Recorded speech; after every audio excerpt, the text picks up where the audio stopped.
business taxes, with stressing about all the time and all the money you spent on your taxes. This is my bill? Now Business Taxes is a TurboTax small business expert who does your taxes for you and offers year-round advice at no additional cost, so you can keep more money in your business. Now this is taxes. Intuit TurboTax. Get an expert now on TurboTax.com/business. Only available with TurboTax Live Full Service. So good, so good, so good. Just in and so good. Thousands of spring finds up to 70% off are at Nordstrom Rack stores now. And that means thousands of fresh reasons to rack. How did I not know Rack has Adidas? Vince, Calvin Klein, Rag & Bone? Obsessed. Why do we rack? For the hottest deals. Save on Madewell, Kate Spade New York, Sam Edelman, Joe's, and more. Great brands, great prices. That's why you rack. Acura's all-new ADX, a compact SUV that isn't just built for one thing. It's precision-crafted for everything. To escape the grind with available all-wheel drive. To go with your flow with available Google built-in. Hey Google, turn it up. Okay, turning up the volume. And crafted to be heard with an available Bang & Olufsen premium sound system. The all-new Acura ADX, crafted to match your energy. Acura, precision-crafted performance. Take your vibes and go, go, go, go. Google is a trademark of Google LLC. Welcome back to the Skating Penguin Network, everyone. It is Robbie here again with Snail on the other side of the continent, as always. But we have a doubleheader recap to get to you today. One game from Friday night, the other game from Sunday, late afternoon, early evening, the Buffalo Sabres and the Ottawa Senators. But before we hop into talking about those games, we will toss it over to Snail real quick to check in on how he's doing. Oh, buddy, doing all right. Not much to complain about still, which is always good. I can be kind of like, God, I can get moody quick, but dude, I'm just so hyped for warm weather. That's really got me pumped up. Yeah. We'll go into it in a bit, but I spent an afternoon an evening at the ballpark here in Seattle watching the Mariners. And man, the smells of baseball and like the spring in the air and I'm starting to hear the frogs again. And that after coming out of a long winter, much like you guys in Pittsburgh, it's like, dude, that really like does a lot for the mental health. Like you don't even realize it some days, I think. Then all of a sudden you're like, yeah, life's all right. It's going to be warm. Yeah, it's a great time of year. It's been warm, but a little rainy these last 2 days here. But this past weekend, we had a beautiful day on Saturday. But yeah, you definitely get once that first real warm spell hits, it definitely gets you in the mood for the nicer weather. It's winter definitely seems like it is in the rear view. It is. And let's keep it there. Yeah, and spring has officially sprung, so we're excited for that, and definitely hope that it hangs around for quite a while here because winter was long, and you know how it gets. So baseball's back in swing. It's just something quite about literally. The ballpark. Yeah, literally. Something about the ballpark, just the feel, like you said, the smells, the hot dogs, the beers. It's a great time to be outside, and it seems like both of us are living in better weather than we were for the past couple months. So it's like, dude, the calendar doesn't get longer. It doesn't change. It's 365 days a year consistently, and the seasons where we live are pretty much the same every year. But something about getting older, I think winter just like hurts a little more the older you get. I mean, Robbie, you're like a couple years older than me, I think, but like we're both no spring chickens at this point in our life. And like, yeah, maybe it doesn't affect someone like Garrett, who's still, eating dino chicken nuggies, kids' cuisines and stuff, doesn't know what joint pain is. But for guys like us, getting out of bed when it's dark and cold every morning, it's just a little more painful. So the spring, I always see like the memes where it's like, you don't think seasonal depression exists until you have a 70-degree day in spring and it feels like you popped a Molly or an antidepressant or what have you. It's just, I think it's just the older we get, it just kind of hurts more. Yeah, it definitely, everything's a little creakier. The joints hurt a little bit more. It's a little tougher to get up in the mornings when when it's cold and you get a little bit older. But hopefully that's behind us and we can start getting outside and not having to wear layers and layers of clothes just to. Oh my God, I know. Shorts and t-shirt weather is the best. Yeah. Before we jump into scores, though, Robbie, I just wanted to get your 2 cents because, on this podcast, you've made it pretty clear. And I remember especially when I first came on with you and Garrett and you would kind of talk about your Nittany Lions, the Penn State.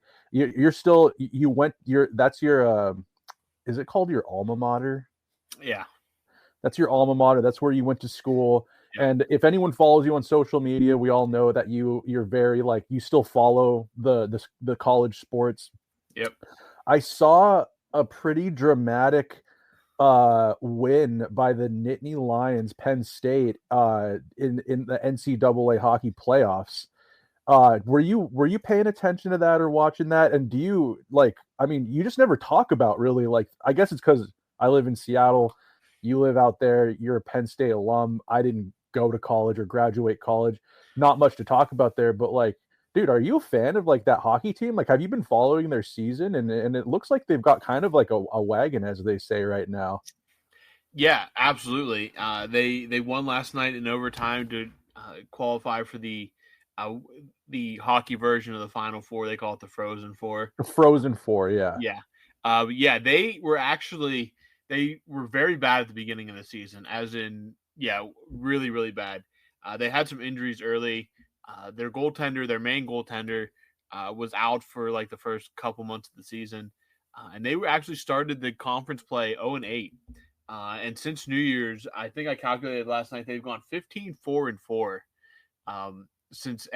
The last four there is what they count as ties, but they have a shootout to determine who gets the extra point. So they actually, if you count the 3 shootout wins, they actually went 18-4-1 after New Year's. Wow. So they've been on a roll. They won in overtime yesterday after beating Maine on Friday night. They beat UConn on Sunday in overtime to advance to St. Louis, where they will play Boston University next Thursday, April 10th. At the Scottrade Center where the Blues play. That's awesome. So yeah, I heard they have a stud goalie or something who maybe... he's a Russian. He's a Russian guy, as seems to be the trend these days. He did miss some time at the beginning of the season, but he came back, and really since they came back, he's been kind of their rock in goal. They kind of did it by committee while he was out, but they've since relied on him, and he seems to be a stud. He actually speaks pretty good English too, really good English. But yeah, he's from, I believe, Yaroslav, Russia, somewhere over there. But yeah, he is a Russian, which definitely seems to be kind of the trend now. But yeah, very, very good goaltender. Dude, awesome. Yeah, that's good stuff. Any notable prospects that are going to play in the NHL that play for Penn State? There's one, probably not within the next few years. They do have one freshman that was drafted in the 7th round. Can't remember what his name is off the top of my head. He kind of in and out of the lineup. But yeah, hopefully a win like that can get more NHL talent or potential NHL talent to come to State College. So yeah. Well, I've heard they have a hell of a facility. I think that podcast, or Spit and Chicklets, they started covering college hockey. And I think I brought it up to you on here a long time ago when that first dropped. That looks like they have quite the facility. And now with the transfer portals and stuff, and how players, college players and just juniors, young, juniors age players have a lot more options than ever before. If they can make some noise in the playoffs, you'd got to think that a place like Penn State is going to start becoming a little bit more of this isn't hate or shrapnel, but it's going to become more of a destination for some young talent, right? Yeah, you hope so. That's the goal. You win games like that, you attract more talent. Being in the kind of Northeast, you definitely have to compete with some blue bloods like Boston College, BU. The Ivies are up there too. So yeah, you have a lot of competition up there, but make any progress is good progress. So for sure, pretty psyched about it. Yeah, and that Frozen Four. So they're in the Frozen Four. Yeah, they're one of the final teams remaining. They'll play next Thursday against BU in St. Louis. So yeah, that's a tough one. They're a pretty good team every year. Yeah, BU, which has 2 Hudson brothers and a Celebrini on their roster, so will be definitely fun to see how that all plays out come next Thursday. Maybe we'll have to cover that game. Maybe. I'd be down to do that. But anyways, unfortunately, let's switch to the Penguins. Yeah, let's switch to something more depressing. The Pittsburgh Penguins. Let's talk about the Buffalo game that took place on 3/27/25. I actually, fortunately... Yeah, you missed this game. I got to miss this game because I went to the Mariners game. Shout out my buddy Jake. Been friends for a really long time. Hit me up randomly, says I got an extra ticket. I'm going with my brother and his buddy. You want to roll along? I've never been to an opening day game, which they are special. If your team sucks like the Mariners or like a Pittsburgh Pirate or like there's other organizations you can throw shrapnel to. But if your team sets you up for disappointment every year, I suggest, and you want to go to a game, go to opening day because there's optimism. Everyone has an 0-0 record. They really try to zhuzh it up and make it like a spectacle. I got to see Ichiro, who I've seen many times live, back when he was a rookie in 2001. For years after that, I got to see him throw out the opening pitch. Former catcher that played on that 2001 team, Dan Wilson, is the bench boss now for the Mariners. So Ichiro threw a strike at 84 miles an hour. He's like 50-something years old. Pretty cool to see. Yeah, still got it. Still a machine. Anyways, I was enjoying that, having beers. I at the ballpark, I like to get garlic fries. I don't know if that's a thing at every ballpark, but at the Safeco Field or whatever it's called now, T-Mobile. Yeah. From like a mile away, you can smell the garlic fries coming through there. Yeah, I'm sure that you can smell those from outside the stadium. Oh, yeah. Yeah, that's pretty potent. I don't know if they're at every stadium, but I know every stadium has some version of fries, but garlic fries do sound pretty good. There's an establishment out here, a burger place called Kid Valley, and they're famous for their garlic fries. It's like a Seattle thing. So there were always Kid Valleys in T-Mobile, but I can't for certain say if Kid Valley's still around, but they keep the garlic fries as a tradition, I think. That's great. It's funny, my buddy Jake doesn't really like to he doesn't really like to drink too many beers, and I was pulling the old I'd go get 2 beers, one for me, and I would be double fisting them, and then I have to like step over seats to get in. I'd be like, Hey, Jake, can you hold my beer? Can you hold this for me? And he'd hold it. And then I'd pop mine open and be like, that's yours now. And I was just getting him with that like every couple of innings. So that's his fault for falling for it. I know. After the first time, he's just like not even looking. He's just like, oh yeah, sure, holding it. And then I just pop mine and I go, that's yours. And he's just like, dude, what? Again? Like, it's all good. No one was driving. We were taking public transit, so we were safe about it. But yeah, dude, it's funny. This game, I got to the ballpark 2 hours early to watch all the spectacle and everything. And then sure enough, on my notifications, it pops up Sidney Crosby makes history. But before we get to that, let's go through there was some scoring that happened before that. But you're going to need to update me on how this game kind of went because I obviously didn't watch the whole thing. Let's say it was bad. So as Penguins tradition, first shot of the game. No way. First shot on first or second. It was first or second. Tage Thompson opened the scoring 27 seconds in. It was first shot of the game. Yep, first shot by either team in the game. Jesus goes in, hits 36 of the year. It's 1-0 Buffalo like that. Just about 4 minutes later, Peyton Krebs, his 7th of the year. It's 2-0 just like that. In favor of. Was Jari in net? Yeah, Jari didn't last very long in this game. Oh, they went to Ned? Yeah, I think it was actually, hold on. God, he just like deleted. To make it even better, it was the first 2 shots of the game went in. Why not go 2 for 2? Yeah, why not? Jari gave up, let's see here, 4 goals on 8 shots. Oh my! He erased all his good. All his good work. 4 goals on 12 shots. So a little bit better. That we're supposed to be like, oh, that's fine.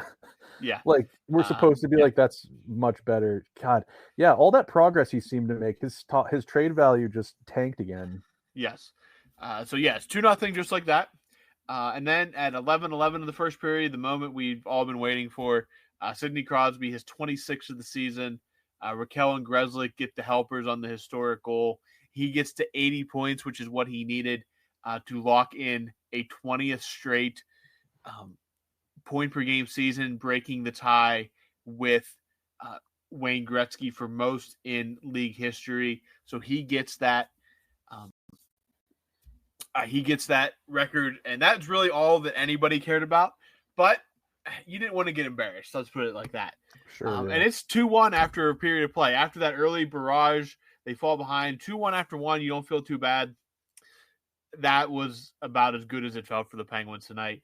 Well, you'd think after Sid gets that gets the team going. Like you'd think it did not, which is so sad. That's so embarrassing. It's almost like that they got that, and then they just decided to put it on coast or cruise control the rest of the night.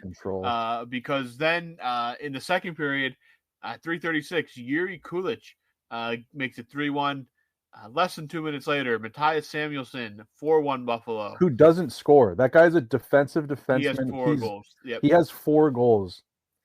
Yuri Kulich gets his second of the game to make it 5-1. Who is Yuri Kulich? Is Yuri Kulich like a fourth liner, a third liner, and he looks like he has 14 goals this year.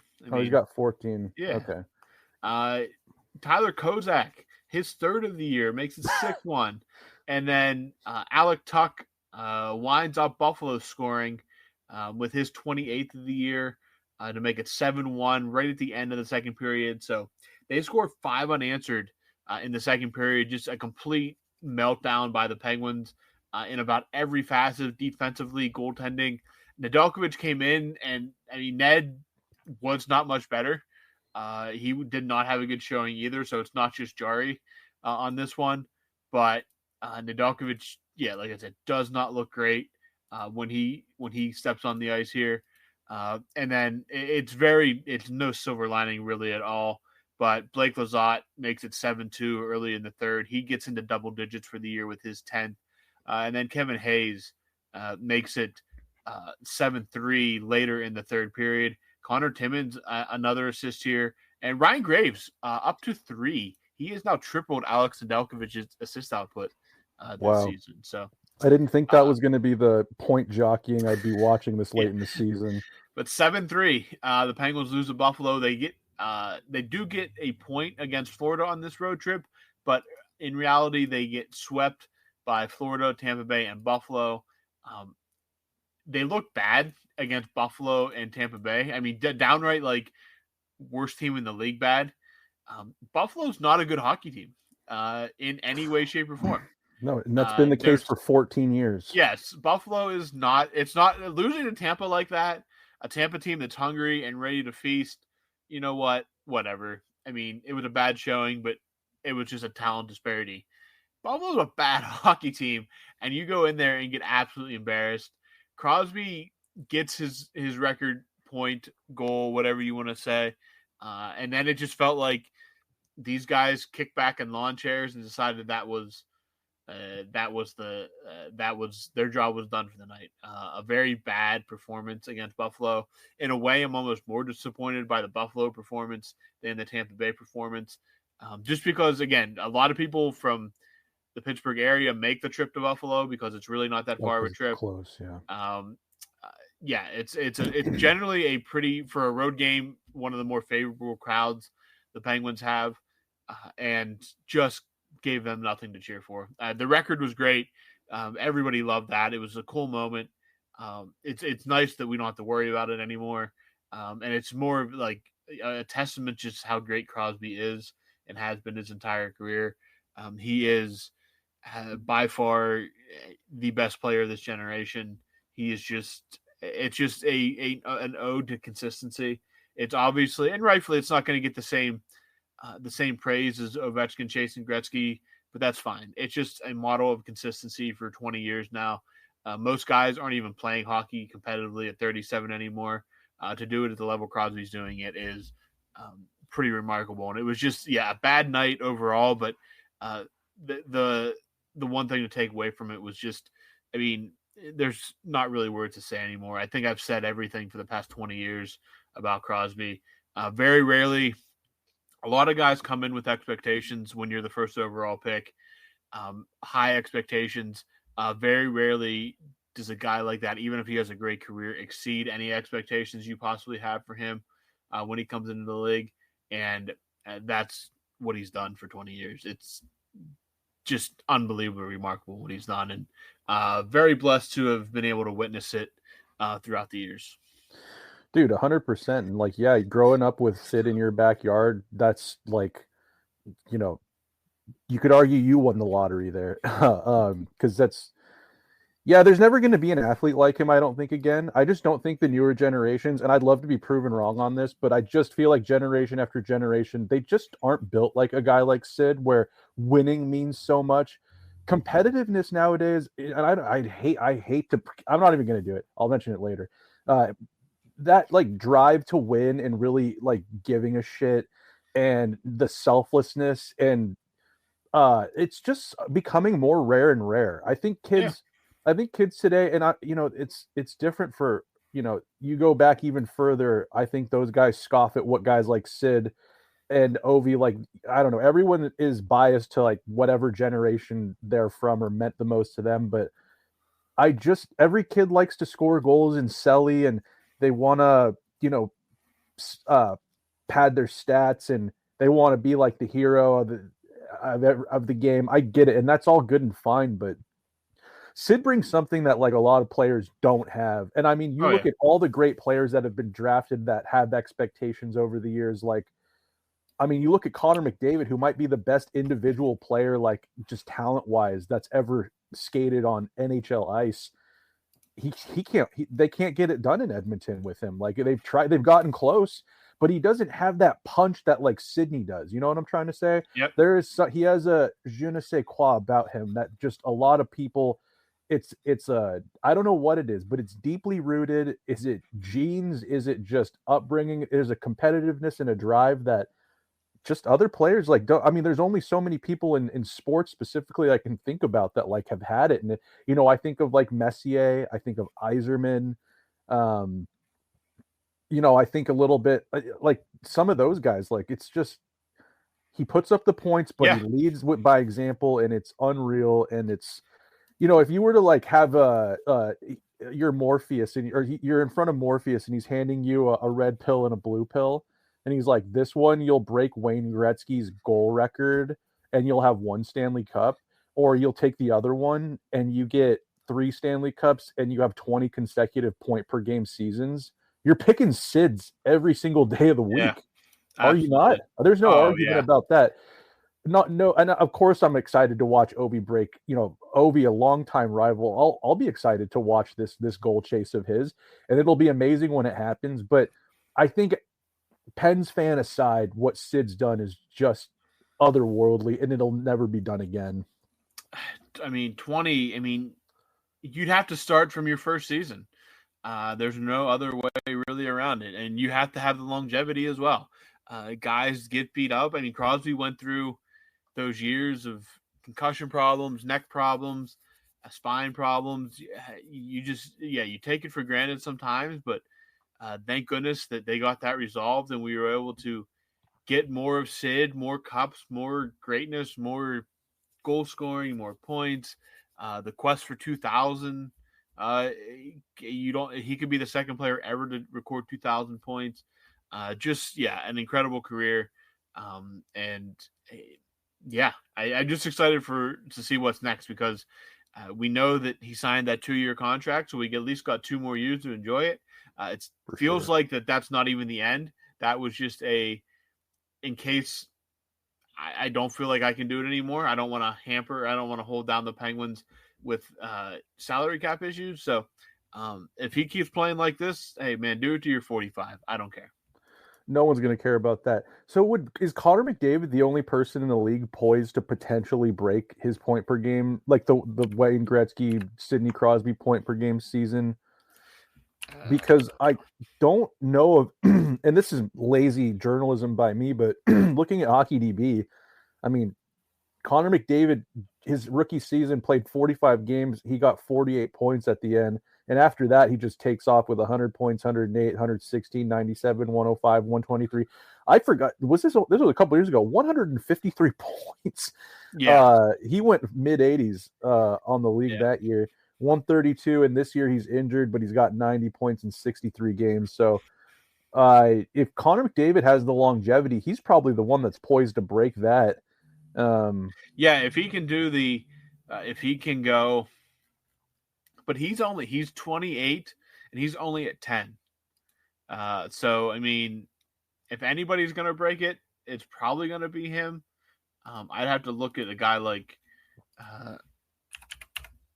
let's see here. One name I want to check.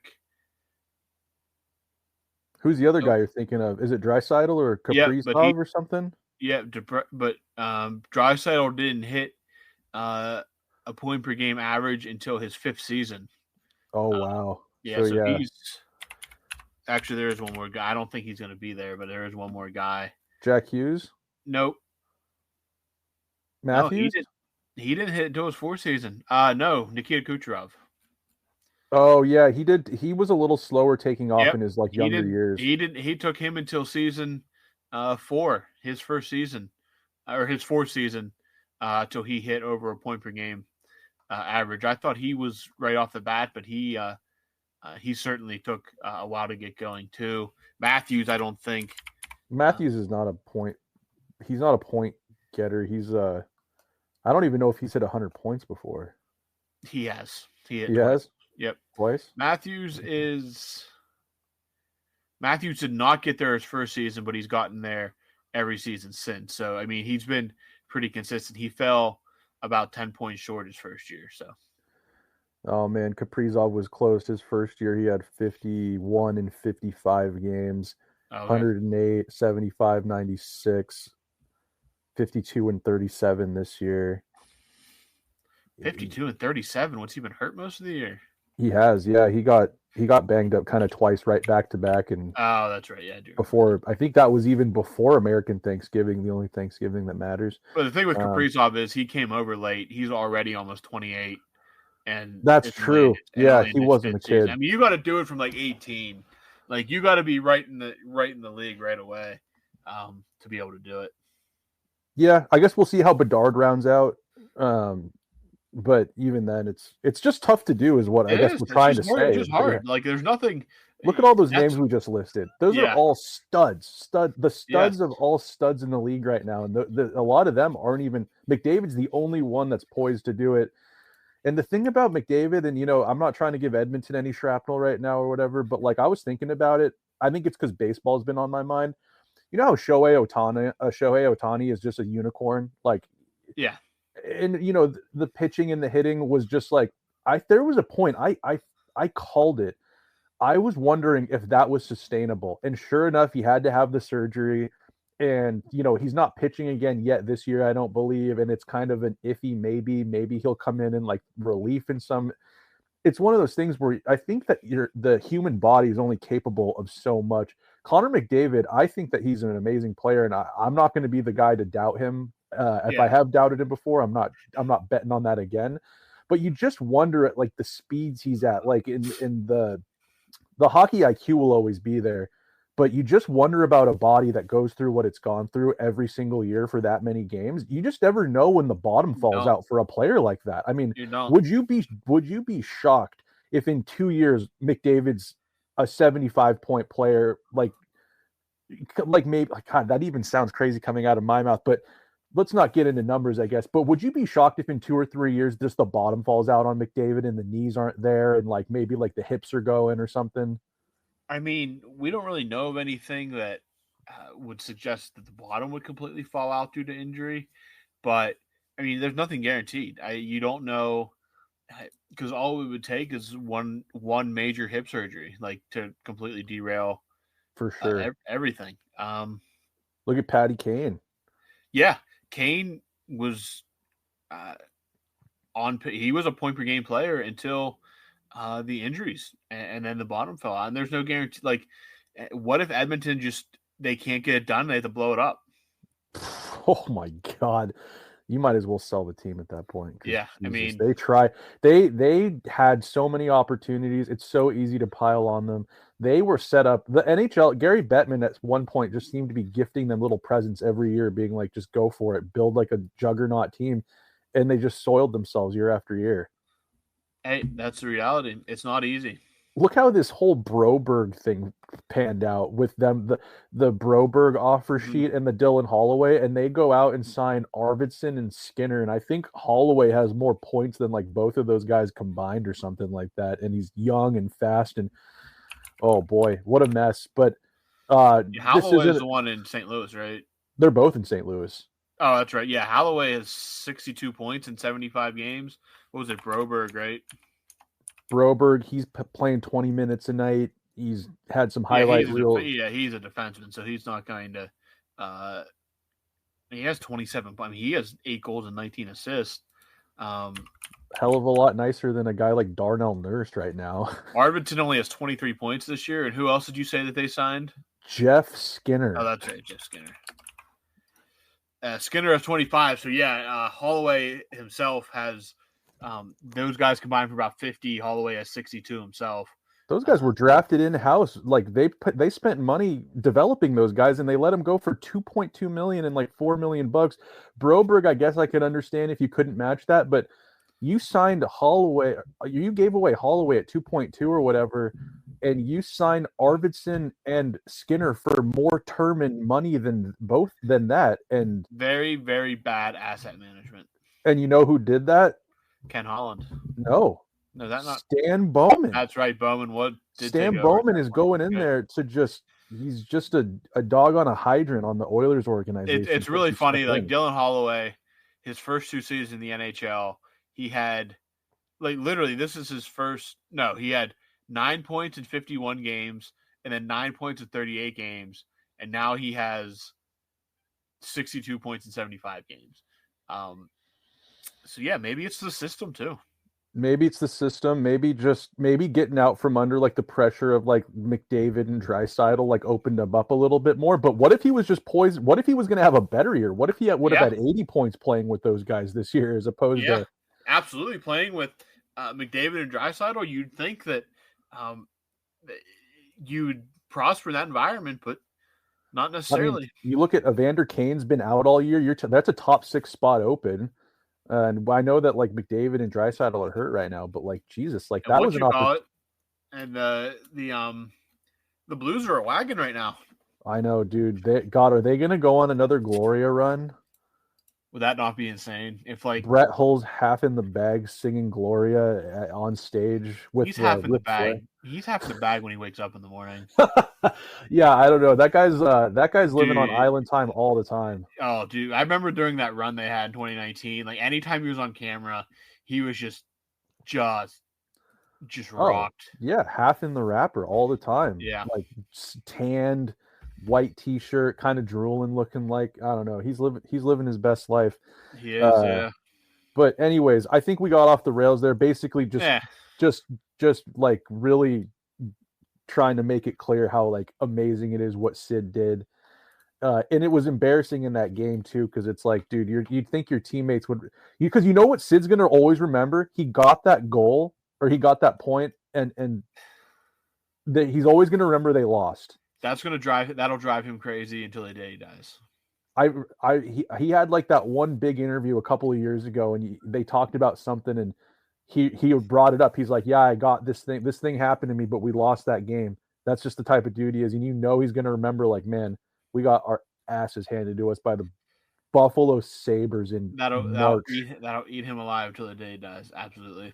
It will. But all right, let's talk about the game on Sunday. That was a little bit better. Tristan Jarry shutout.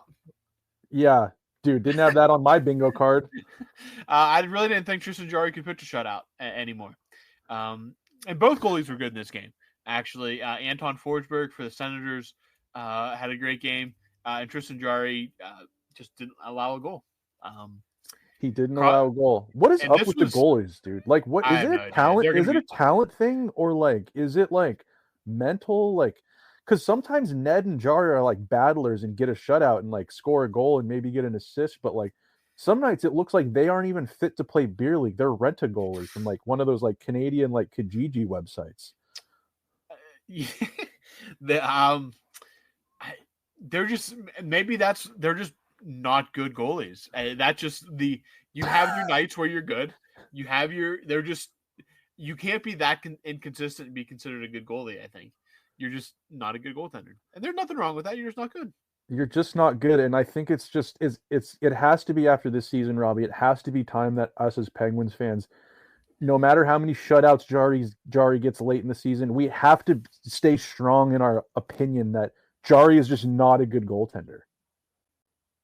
Yeah, I just think that this is it. Like, this has to be the end of this experiment. It's not going to work.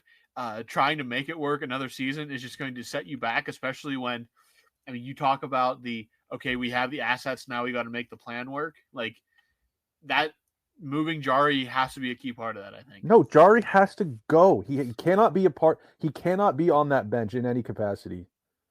Yeah, absolutely. I completely agree with that. I think it's time, obviously, well beyond time, I think, but time to just, hey, pat on the back. Thanks for your service. You're still going to get paid, but we're ready for the next chapter. And the next chapter is Sergei Murashov. Sergei Murashov and the other two guys we got. I'm down to keep Ned around. I mean, I think he would be a fine backup and especially as a mentor role to those younger guys. Yes. And he's cheap. He's like $2.5 million. It's not make or break. Especially with the cap going up. On the list of need to get rid of this offseason, I consider Ned well far down on that list. Yeah, he's not even like top 5. Unless somebody comes to you like and does something stupid, which there's always a general manager out there willing to do something stupid. Yes.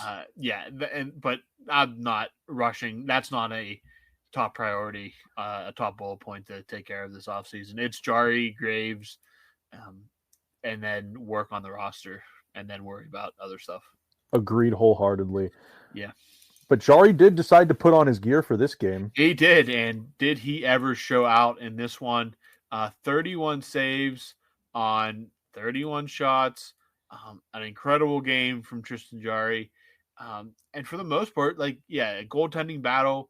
A very exciting goaltending battle, though. Though toward the end of regulation, the Senators poked the bear. The Senators, they poked the bear. Artem Zub, whatever it is. Need more letters in your last name. Yeah, took a whack at Crosby. Crosby defended himself. Crosby took his helmet off. I mean, he bopped him, and the helmet. He also punched him straight in the nose with his. That's what I mean. It kind of looked like a cartoon. Like he punched him in the nose, his helmet popped off, like it was like one of those mechanical toys or something like that. Or it looked like when two brothers. Remember, Robbie, you're a '90s kid. Remember Sock'em Boppers? That's what I mean. Yeah, it was kind of like a Sock'em Bopper. Yeah, it looked like two brothers that just got Sock'em Boppers for Christmas morning, and one gives them a good poke. But poke that's the wrong guy to poke right now. Yeah, they both get matching minors, but Ridley Greig takes a hooking call right at the end of regulation. Crosby gets out of the box early in overtime, and all he needs is one shot. And what a rocket! Oh my God! Why doesn't he score? Why doesn't he shoot like that more from that? He needs to crank up from there. He's too busy making plays from below the goal line. He needs to get into that one-timer position, and because that was an absolute missile. Yeah, Carlson put it on a platter. Again, Carlson's a perfect guy for that. And then Anton Forsberg had a fantastic game. There was nothing unless that puck hit him, there was nothing he was going to do to stop that shot. Crosby 1-0, 1:16 into overtime. That is the game. That is the match. The Penguins get a win. The Senators still get an important point. They're pretty much in the playoffs, though. They're basically just trying to maybe chase down one of those top 3 teams in the Atlantic.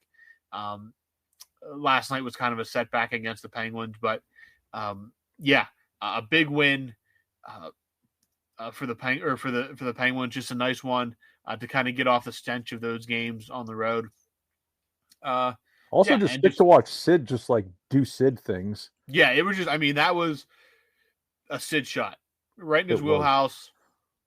A clapper, nothing the goalie could do, and then the party started. Awesome, great to see. God, this game had me really like thinking a lot about next season. And dude, I know Erik Karlsson he's a bipolar.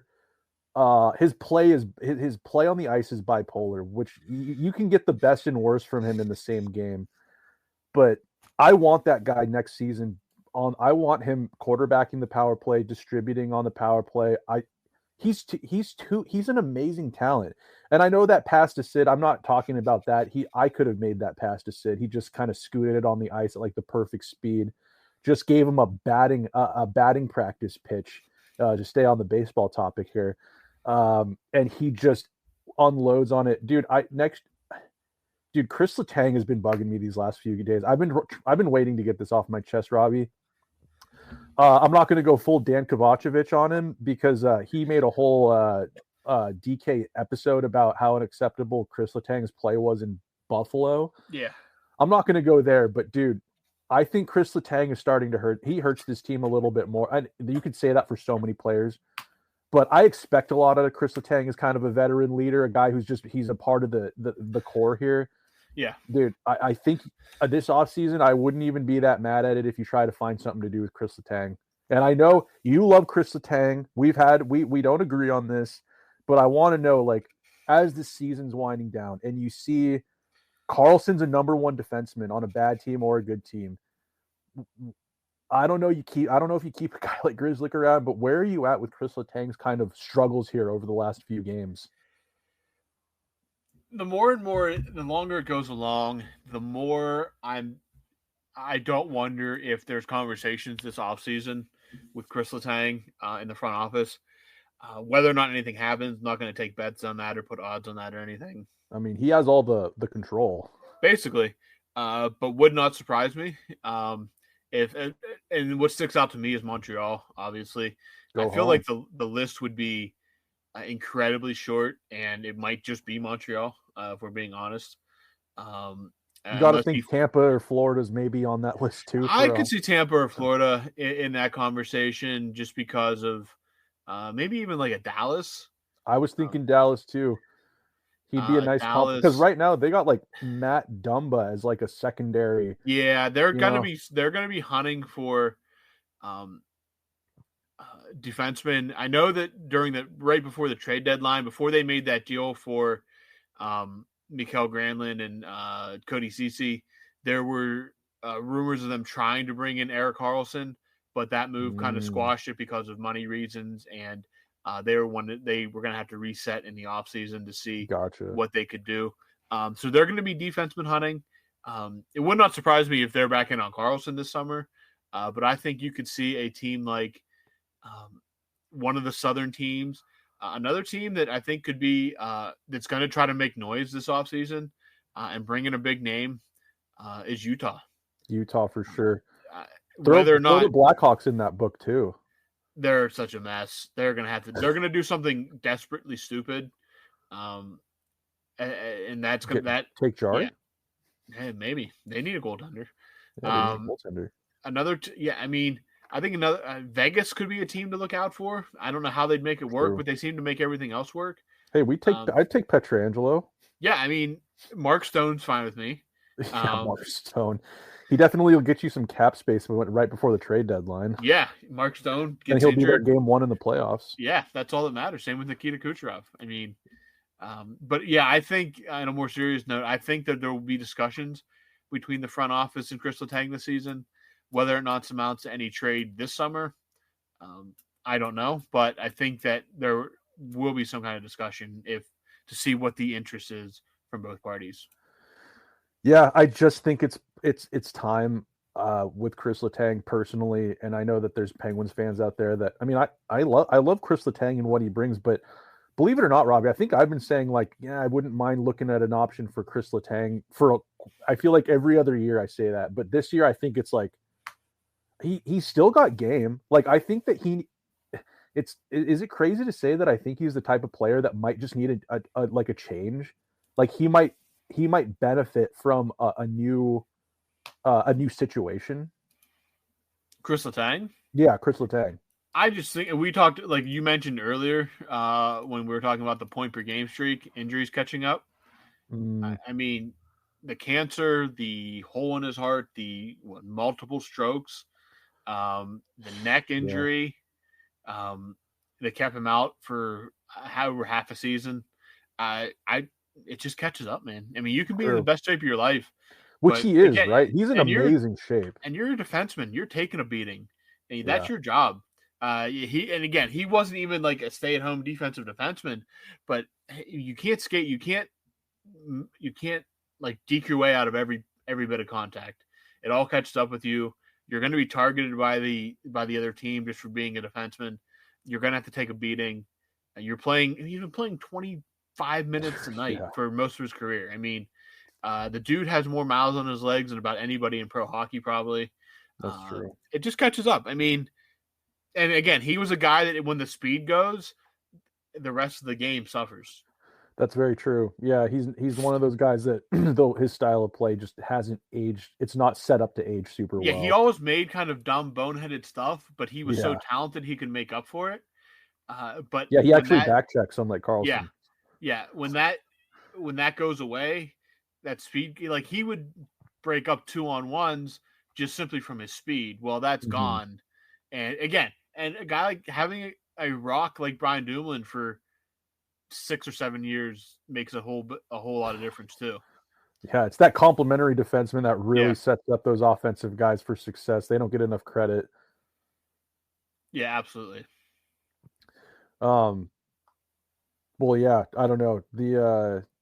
I forgot how we got started on this conversation. Oh, yeah, just this game got me thinking about the end of the season here and conversations, I guess, with current veterans on the team. And well, it was good to see them get a win. I thought maybe Ottawa was going to be a little bit more desperate, but I guess where they're at in the standings, I think that they're the team they're in. Like you said, right? You said you're pretty positive, unless the wheels just fall off. I mean, they're 7 points ahead with a game in hand of the Rangers, who are they'd really have to. I mean, they're just as close to third place in their division as they are falling out of the playoffs. I think the real race is obviously between that second wild card spot. Even in the West is pretty much settled now that St. Louis went on that bender. It's going to be basically the only playoff spot outside of seeding. The really only playoff spot up for grabs is that second wild card in the East between Montreal, New York, Columbus. Detroit's kind of faded off a little bit. The Islanders have fallen off a little bit. Detroit sucks. Yeah, Detroit's just annoyingly there. The Islanders are annoyingly there. It's basically down to Montreal, the Rangers, and Columbus. And I would take either Montreal or Columbus. Just the Rangers do not deserve that playoff spot. They absolutely don't deserve that playoff spot. And I don't know. That whole organization bugs the hell out of me. For Columbus, I'd love to. It's just it would be a great year to see. I think Dean Evason could be up for Coach of the Year. Yeah. Sean Monahan has had a hell of a season, even with the injury. The young kids coming on are exciting to watch. The Habs, I think the Habs, when they are in the playoffs, hockey, I think you said that, Robbie, too. Hockey's just better when the Habs are good. Just a little bit better when they're good. Yeah. So I'm on board with that, too. And one quick last thing before we move off it completely. In the Ottawa game, did Ryan Graves accidentally end Tkachuk's season? I don't know. Did you see him run into him? Yeah, they just completely collided. They collided and went down, and Tkachuk was instantly very injured looking, and he went immediately down the tunnel in agony. And it takes a lot for that guy. He was kind of had the limp shoulder. I was like, oh my God, if this is their year to finally make the playoffs, 3-point scorer Ryan Graves runs into their stud captain and ends his season early. I mean, the Tkachuks are like Wolverines. They'll play through any sort of injury as within reason. But I was just thinking, man, I don't think he came back on the bench after that. And that would be a nothing burger play that turns into just a nightmare for a team that's finally going to make the playoffs since 2017. That's one of those things you just pray doesn't happen this time of year. But because you can't bubble wrap hockey players, really. Not really. You can't just do mass because you don't have enough guys. The rosters aren't deep enough to just do like cap implications. Yeah, mass breaks and stuff like that. Like you might be able to sit a guy or two like the last game of the season, but I mean Ottawa's still not okay. They have a nice cushion, but they're not in the playoffs. So yeah, a lot of work to do yet. That's true. I guess I haven't seen anything come out, so that makes me think that maybe everything's okay. But yeah, I haven't heard anything at all either. They were also on the road, so you never know. Maybe it's one of those things that they might have to wait. They sent. I don't know. I'd be interested to see what that looks like, because he looked like he was in just a world of hurt after that shoulder. Yeah. That's scary, man. Yeah, but as for the Penguins, they don't play until Thursday, guys. They have a few days off here. They are heading next. They have another road trip coming up. They are heading to St. Louis on Thursday night for their annual visit. I'm sure that'll be fun against a team that's just a complete wagon right now. Yeah, just the hottest team in hockey. No big deal. Dallas then on Saturday. Again, another no big great deal. Team. Yeah, another great team. Back-to-back weekend actually with then Chicago at United Center on Sunday. So 3 games coming up after these 3 days off. But yeah. Oh, dude, we got to talk about before it escapes me. Rucker McGroarty and Ville Koivunen. Oh, yes. Top 6 minutes. Yes, I forgot. I even looked at their names on the score sheet. No, Ville Koivunen and Rucker McGroarty were both called up after the Buffalo game, and they both got top 6 minutes, and it sounds like they're going to be in Pittsburgh the rest of the season and then head back to Wilkes-Barre for the playoffs. Wilkes-Barre has clinched their playoff spot, so they're mostly just kind of trying to stay healthy until the playoffs at this point. But no, it sounds like McGroarty and Koivunen are going to get an extended run to wrap up this season in Pittsburgh. Koivunen made his NHL debut on Sunday against the Senators. McGroarty obviously made the team out of camp and played a few games at the beginning of the season. Made it back to the lineup on his 21st birthday. God, these kids are young. Well. Yeah, they are young. It's very scary. 21. But yeah, Ville Koivunen and Rucker McGroarty, I thought they both looked pretty darn good. They didn't get any points, but not really anybody got points on Sunday, so there's not really much to say about there. But no, I thought it was overall a pretty good game from both of them. Ville Koivunen had 2 shots on goal. Rucker McGroarty had 3 shots on goal. So yeah, I mean, I was pleased with what I saw from those 2 guys. I did too. Rucker had that puck bounce off his stick. I thought he was about to just put one through the net, but wasn't the case. You got to think there's like nerves. Also, people just sometimes don't understand that from the AHL to the NHL, it's so much quicker. You have so much less time. Oh, it's unbelievable. Yeah. Pucks are coming. People pass harder. Like it's just all around different. And these kids are young. I mean, Rucker was playing in the NCAA last year. Yep. So I thought he looked good on Sid's line. I kind of want him to stay there because this Rucker kid, he's still young. He's only 21. He's got a lot of muscle to gain, but he's kind of more of like a power forward type player. He's not the Ville Koivunen who buzzes around. More of a water bug. I'd like to see Rucker stay there. I thought Ville Koivunen looked the best out of both of them. At one point, I could tell they were on the power play. Ville Koivunen got power play time, and they were kind of trying to feed it to him, force it to him a bit, which I like. Just get the kid a goal. Yeah. But I like Gino's got to get back in the lineup to really round out that top 6. But I'm glad they're getting an extended run, and man, I'm high on these kids right now. Just after that one showing, because I mean, Ottawa, they're a good team. It's not like they were playing like the Kraken or the Blackhawks and they're getting a chance. They were playing against a team that's trying to win, and it was a goalie battle. And I thought it was a good sample of their, for a first game. Like it was a good reading on like how they play and stuff. And it's only going to get better because they're going to get more comfortable. So yeah, I like what I saw, and yeah, I'm excited to see them for these next 4 or 1, 2, 3, like 7 games. I'm excited to see what these guys can show us and get us excited for next year. Can we get a look at Sergei Murashov? I don't think they're going to bring Murashov up. I think they're going to try to ride Jari out, get him, hopefully pump up that trade value as much as possible. Oh my God. Yeah, but did Murashov win 11 straight? I don't know, actually. I think I they saw lost. They him- did lose one, but I don't know if he was in goal. I saw that. I think he had 11 straight. Yeah, I don't know if he was in goal for the game that they lost.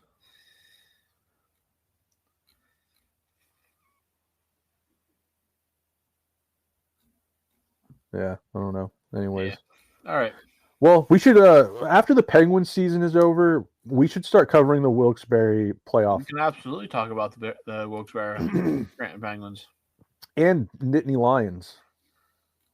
Yeah, I mean their season, the longest their season can go is the 12th, depending on what happens in the semifinals. But yeah, we'll talk about them as well whenever they're back on the ice.